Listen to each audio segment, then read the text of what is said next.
토지개발에 돈 되는 정보만 팩트 있게 알려드립니다. 으뜸 토목설계사무소 대표 김도환입니다. 오늘도 이제 현장에 갔다가 이렇게 촬영하고 있는데 바람이 너무 많이 부는 바람에 카메라가 좀 넘어갔습니다. 그래서 지금 재촬영을 계속 하고 있는데 소리가 조금 안 들려도 여러분들 양해 부탁드립니다. 오늘은 여러분께 그 맹지의 구별법에 대해서 한번 말씀드리려고 하는데, 제가 4년 동안 촬영을 했지만 아직까지 맹지인지 아닌지 모르시는 분들 참 많습니다. 그래서 오늘 정확하게 중요한 내용만 좀 알려드릴 수 있도록 하겠습니다. 일반적으로 우리가 이제 맹지라고 하면 여러분들께서 이제 단순하게 진출입 도로만 뭐 4m, 5m 이렇게 있으면 된다고 말씀을 하시는데, 기본적으로 우리가 이제 건축법상에 기본적으로 4m 이상 그 도로폭이 되어 있어야 되는데, 이 같은 경우는 여러분들 그 콘크리트나 그 아스콘 포장이 무조건 되어 있어야지 이게 도로로 인정이 된다는 거 알고 계셔야 됩니다. 지금 제가 이렇게 촬영하는 뭐 이런 제방이라든가 뚝길 같은 경우 뭐 4m든 5m든 된다고 할지라도 도로로 인정이 받기가 어렵습니다. 또 하나는 총길 같은 경우는 우리가 지적상 보면 이제 국어가 되게 많습니다. 국어 같은 경우는 여러분들께서 이제 확장을 해서 이제 좀 저명을 받으려고 하는데, 길이 같은 경우 뭐 여러분들이 원하시는 뭐 30m, 50m 무한정으로 포장이 안 돼요. 왜냐하면 추후에 정비사업이 배수로 정비사업이 있을 수도 있기 때문에 이 국어 같은 경우는 포장하는 길이 제한이 있다는 것도 참고로 알고 계셔야 됩니다.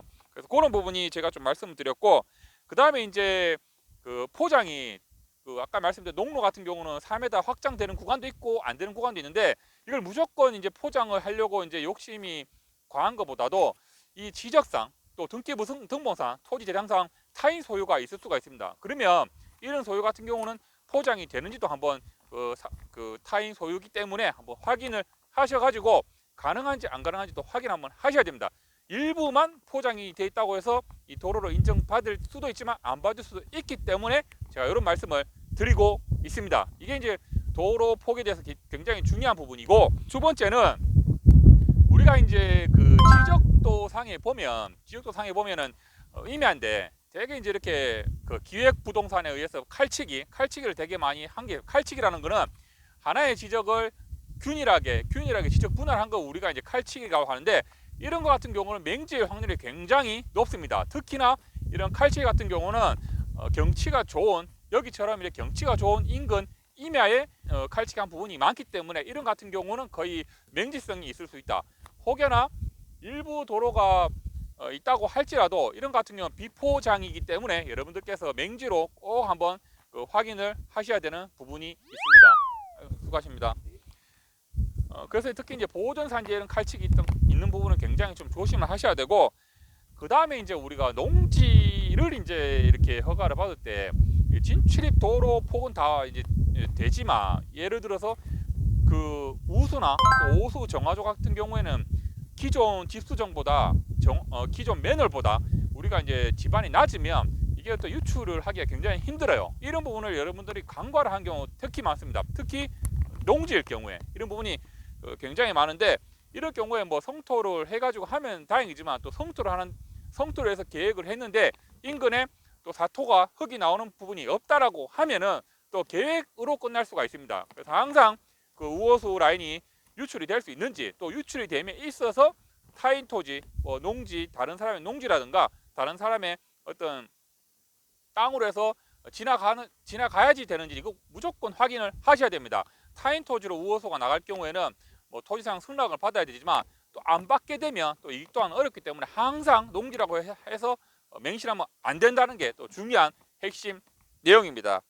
예전에도 한번 말씀드렸는데, 뭐 지적도상의 지목이 도로라고 해도 여러분들이 무조건 국유지라고 판단을 하시면 안 됩니다. 제가 예전에 강의에서도 우리 단독주택 허가를 받을 때 지목이 도로라서 이 허가를 받았지만, 그래서 지목이 도로라고 해도 여러분들께서 꼭 그 개인 소유인지 국유지인지 꼭 한번 확인을 하셔야 되는데, 이 그 지목상 예를 들어서 사유지 같은 경우는 또 토지사용 승낙을 받아야 되는데, 토지사용 승낙을 못 받게 되면 여러분들께서 또 맹지로 할 수 있기 때문에 꼭 지목상 국유지라 해도 그 등기부 등본을 확인을 하셔야 된다는 게 중요한 핵심 포인트입니다. 여기서 하나 좀 말씀드릴 거는 맹지하고 또 플러스로 알고 계시면 좋을 것 같은데, 우리가 이제 그 허가를 들어갈 때 이제 근저당 등기부 등본상에 근저당은 상관없는데 이 지상권 같은 경우 보통 이제 금융권에 많이 지상권이 설정이 되어 있습니다. 지상권 같은 경우는 꼭 토지 사용 승낙서를 첨부를 해야 되는데 이때 인감 증명서도 무조건 같이 첨부를 해야 된다는 거 알고 계시면 여러분들 나중에 토지 매매를 하실 때 등기부 등본 보시고 이렇게 꼭 구비를 하셔야 된다는 거, 요거 하나 좀 알아가시면 도움이 될 것 같습니다. 오늘 요게 별표 하나가 아닌가 싶습니다. 그리고 이제 또 하나는 주택 단지, 그러니까 전원주택 단지 있죠. 대지 조성 사업으로 전원주택 단지를 조성한 필지 인근에 여러분들께서 또 개발하시려고 하신 부분이 있습니다. 그럴 경우에는 진출입 도로가 뭐 현재 맹지이기 때문에 이런 같은 경우는 진출입 그 부지 대지 조성한 진출입 도로를 그 토지 사용 승낙을 받아 가지고 여러분들이 그 대지 조성 사업 인근에 개발을 하실 수도 있습니다. 이것도 참고로 한번 알아 놓으시면 되는데, 여기서 중요한 거는 요즘에 이제 그 토지 사용 그 승낙을 받아 가는데 요즘에는 내부 도로 부지 조성의 내부 도로를 기부 체납을 시군에서 안 받고 있습니다.